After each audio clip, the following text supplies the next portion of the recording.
and ground folks in the basic human rights, and we share our stories like Ms. Dee Dee was talking about, then we gotta hit you in your gut with this. Because somebody think we playing. Somebody think that this is not an issue. Somebody think that people are not going to prison at an alarming rate. Somebody think that prison is not a reproductive justice issue, and for real, that's what it is. Because they've always wanted to govern our bodies. They've always wanted to govern our children. That's what's happening. I look at them like my babies. Them babies at 16 years old getting life in prison. The consecutive life sentences. 100 years to a 16-year-old. This is egregious. And so, we talk about hitting it on the head. We have to go to the most underserved of the underserved, and that would be women and non-gendered and trans folks. Wow. This reminded me of a quote from Nelson Mandela. Nelson Mandela said, "It is said that no one truly knows a nation until one has been inside its jails." He says, "A nation shouldn't be judged by how it treats its highest citizens, but its lowest ones." And, one of the things that we're seeing taking place right now, particularly on TV, is we're seeing children being caged.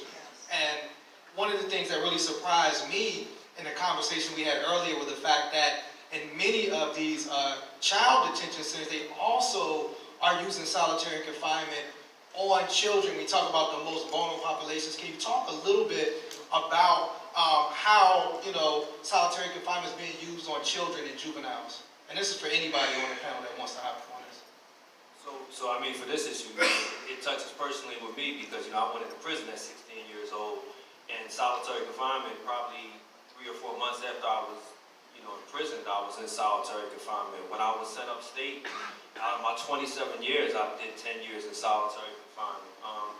Presently, right now, and I wanted to circle back to something too, because we were talking about dignity, we're talking about human rights. I think we make the connection what's going on in our country now. We frame life without parole, solitary confinement, the detention, concentration camps that we see going on with people coming across the border, and also police brutality, police murder as state violence. And I think that's what we have to start talking about. What we're seeing is just this issue, we kind of talk about it in silos, but the central theme between all of these issues is state violence, and I think that's what we have to talk about it as. And I also think we have to start talking about how the state views human beings as disposable.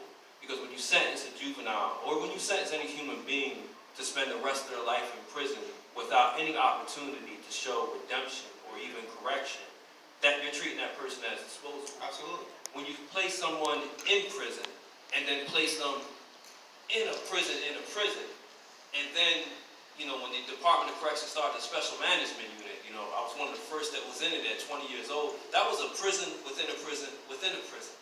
So to do this and leave people in the hole for 10, 15 years, in the case of Russell Maroon Schultz, close to 30 years.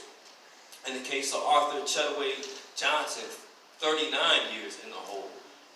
You view them as disposable.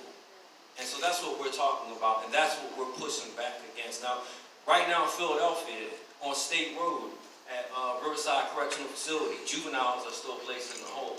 They don't call it, the DOC always comes up with these euphemisms. Well, they're not in solitary confinement, they're not in the hole, they're in just a restricted housing room. That's the hole. That's what they're in. So children, not only on State Road, but also in juvenile facilities, are being placed in the hole. Now, the ironic thing is that this moron who was president, that the First Step Act, or whatever it's called, one of the few things it did was force the federal government to stop placing children in the hole in juvenile facilities, state facilities. So now the states have to respond to that, and within 5 years, they will have to stop that. But why did this idiot have to be the one to do that? I mean, this is something that you would think of a city like Philadelphia. We could have done this ourselves. Absolutely. But, this is just part of, these politics that we unfortunately have within big cities that, it's the machine politics that we're often running against. To prevent this. So the central theme here is state violence, human beings treated as disposable, and I think that's what we really have to push back on. And also, I think that's what we have to lean into and start challenging. Like, you're not going to treat our people in our communities as disposable. Absolutely. I wanted